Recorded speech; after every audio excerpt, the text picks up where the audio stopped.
அப்படி டெய்லியும் குடிக்கணும். சரி கடைக்கு போயிட்டு வாங்கன்னு சொல்லி பணம் கொடுத்து விட்டா நம்ம ஒன்றுமே குழந்தைகளுக்கு ஒரு முட்டையை குடி வாங்கிட்டு வர மாட்டோம். அப்படி மது குடிச்சிட்டு அப்படி தள்ளாடி வருவாங்க. கொஞ்ச காலமாக வேதனையோடு கண்ணீரோடு இருந்த ஆண்டவர் கையே விடல. என் குழந்தைகள் அம்மா நம்ம எங்கேயாச்சும் போயிடலான்னு அழுகுவாங்க 4 பேர்.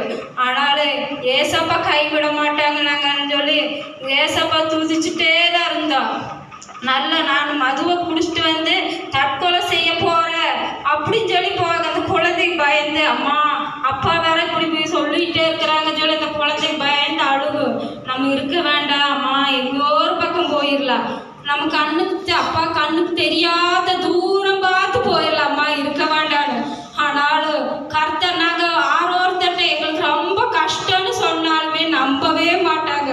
ஆனால் கர்த்தர் எங்களை வெளியில் போன பெரிய அற்புதமாக வச்சுருந்தாங்க. ஏசப்பா எங்களை ஒருபோது எங்களை குறைவில்லாமல் தான் நடத்துவாங்க. ஆனால் எங்கள் வீட்டுக்குள்ள வேதனை இருந்தது, கண்ணீர் கவலையோடு இருப்போம்.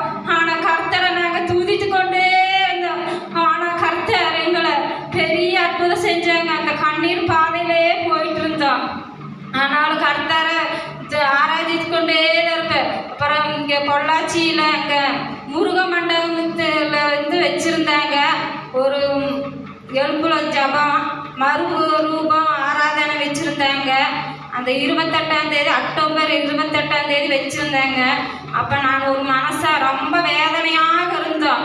சரி ஏதோ ஒன்று நம்ம பண்ணிக்கல, இத்தனை நாள் எப்படி நம்ம வாழவே முடியாது இந்த 4 குழந்தைகளை வச்சு. நான் எனக்கு வாழ்றதுக்கு வழியே இல்லை. ஏசப்பா இந்த ஒரு கூட்டத்துக்கு மட்டும் நான் போகிறேன். ஏசப்பா நீங்கள் இதில் பெரிய அற்புதம் எனக்கு செய்யுங்க ஏசப்பா.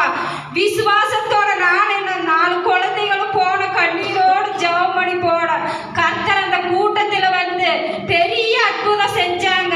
அந்த ஒரே நாளுக்கு மட்டும் வாங்கன்னு கூட்டிகிட்டு போனேன். அந்த ஒரே நாளில் பெரிய எங்கள் குடும்பத்துக்கு அற்புதத்தை கொடுத்து கர்த்தர் எங்களை அற்புதமாய் நடத்தின ஏசப்பா கோடான கோடி மகிமை செலுத்துகிறோம்.